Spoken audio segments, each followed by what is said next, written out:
College रो छात्री सेठी गण बलात्कार एवं ताको हत्या करागला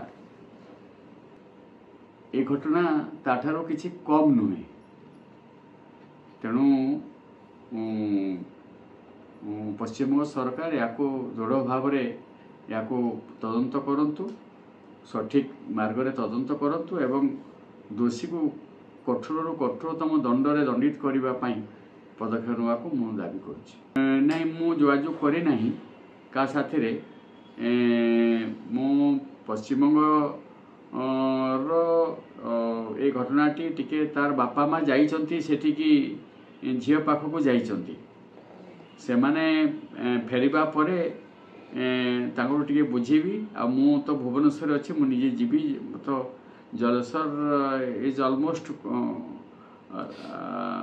माने closer to Kolkata than Bhubaneswar. तो से दृष्टिकोण मु जलसर गला परे से परिवार ताकर बापा माँ को भेटी करी तापरे पश्चिमबंग सरकार साथ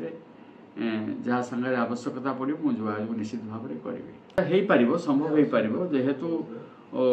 जो दायित्व माननीय मुख्यमंत्री देइछंती जो ऑफिसर को से मु भावुची से निश्चित भाव में जोगाजोग करेंगे पश्चिमबंगर सरकार साथे विभागीय ऑफिसर मान साथे अधिकारी मान साथे आलोचना करेंगे एवं ठीक भाव में ए तदंत प्रति प्रक्रिया चालू रखापी एवं दोषी को दंडित करने जहाँ आईनगत पदक्षेप से अवहेला न हुए से सरकार दायित्व नहीं दायित्व देइथिबा व्यक्ति को से निर्वाह करियो बोली मोर विश्वास अछि।